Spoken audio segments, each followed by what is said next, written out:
How to activate Lyca Mobile eSIM. So in this quick guide, we will walk you through the latest method. So make sure to like and subscribe.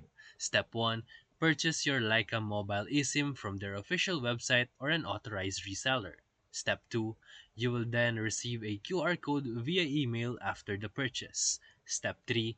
Open your phone and then go to cellular and then add eSIM or add cellular plan.